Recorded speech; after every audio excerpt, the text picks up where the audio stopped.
Gorakhpur link express way की सौगात के लिए आज मैं आप सभी गोरखपुर वासियों को,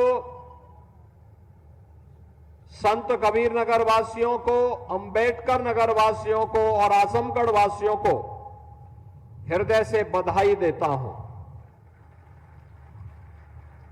कल अंतर्राष्ट्रीय योग दिवस है और अंतर्राष्ट्रीय योग दिवस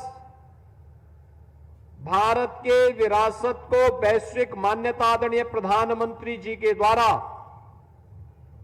आज से 11 वर्ष पहले दी गई थी।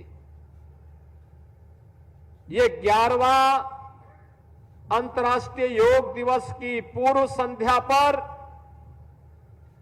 पूर्वी उत्तर प्रदेश की इस बेहतरीन कनेक्टिविटी का उपहार इन 4 जनपदों को प्रत्यक्ष रूप से मिल रहा है, लेकिन परोक्ष रूप से पूरा पूर्वी उत्तर प्रदेश इस कनेक्टिविटी का लाभ लेगा। इसके लिए मैं आप सभी को हृदय से बधाई देते हुए अपनी शुभकामनाएं देता हूं। बहनों और भाइयों, विकास के लिए आवश्यक है कि हमारी गति तेज हो। गति बढ़ाने के लिए उस प्रकार का इंफ्रास्ट्रक्चर चाहिए। अच्छा इंफ्रास्ट्रक्चर है तो गति बढ़ेगी, गति बढ़ेगी तो प्रगति होगी और प्रगति होगी तो समृद्धि अपने आप ही आएगी। यह एक सुनिश्चित अवधारणा है। दुनिया के अंदर जितने भी विकसित देश हैं उन्होंने अपने इंफ्रास्ट्रक्चर पर ध्यान दिया। और याद रखना कि 2017 के पहले उत्तर प्रदेश की क्या स्थिति थी, ये किसी से छुपा हुआ नहीं है, किसी से छुपा हुआ नहीं है। विकास तो कोसों दूर था, बुनियादी सुविधाओं का अभाव था, गरीब कल्याणकारी योजनाओं का कोई लाभ समाज के किसी तबके को नहीं मिल पाता था और परंपरागत उद्यम भी बंद के कगार पर थे।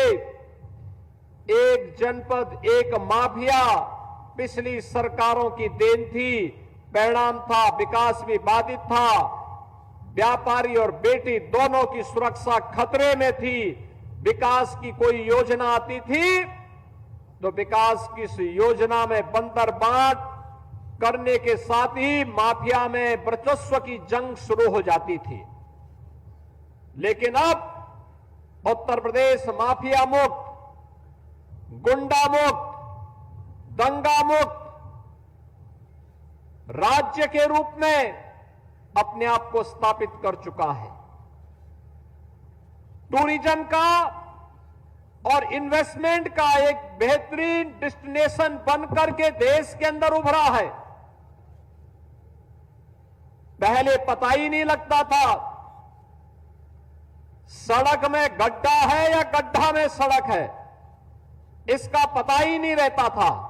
लेकिन अब एक्सप्रेस वे का जाल पूरे प्रदेश को एक नई अर्थव्यवस्था के रूप में स्थापित कर रहा है। और बहनों और भाइयों, ये इंफ्रास्ट्रक्चर पर जो हमने ध्यान दिया, ये इंफ्रास्ट्रक्चर पर ध्यान देने का परिणाम था कि बीमारू राज्य से उभर करके उत्तर प्रदेश अब भारत के एक इमर्जिंग स्टेट के रूप में, एक ग्रोथ इंजन के रूप में अपने आप को स्थापित करते हुए देश की अग्रणी अर्थव्यवस्था के रूप में आगे बढ़ चुका है। अब आपके सामने पहचान का संकट नहीं है, पहचान का संकट नहीं है। अभी आपने 5 दिन पहले लखनऊ में देखा होगा, माननीय गृह मंत्री जी आए थे। 60,244 पुलिस कार्मिकों को नियुक्ति पत्र मिला। गोरखपुर के नौजवान भी होंगे ना उसमें, गोरखपुर के भी नौजवान हैं कि नहीं हैं? यानी गोरखपुर के भी नौजवान हैं, प्रदेश के सभी 75 जनपदों के नवयुवकों को नौकरी मिली है। 12,045 तो केवल बेटियां भर्ती हुई हैं, उसमें 12,045।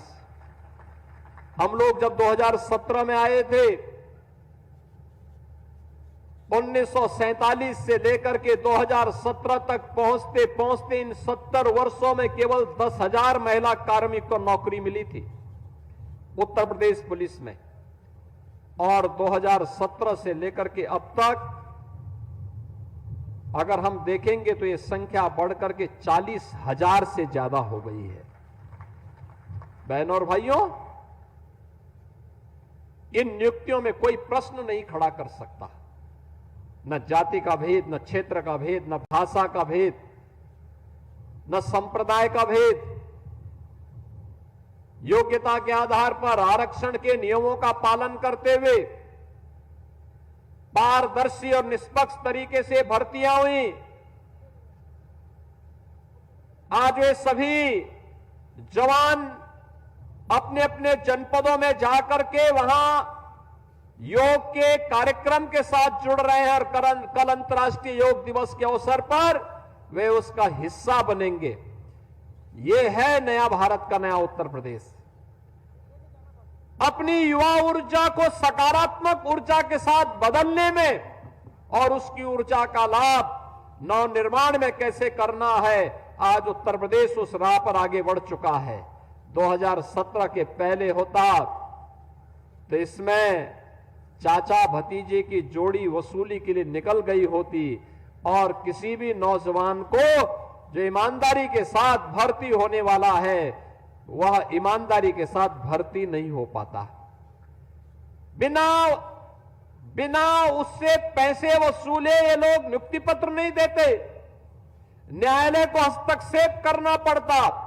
लेकिन अब जो माननीय गृह मंत्री जी ने भी कहा कि बिना पर्ची और बिना खर्ची के पारदर्शी भर्ती ने उत्तर प्रदेश के नौजवान को उत्तर प्रदेश के विकास के लिए समर्पित कर दिया है। पिछले 8 वर्ष के अंदर अकेले उत्तर प्रदेश में हम लोगों ने 2,16,000 नौजवानों की भर्ती दी है।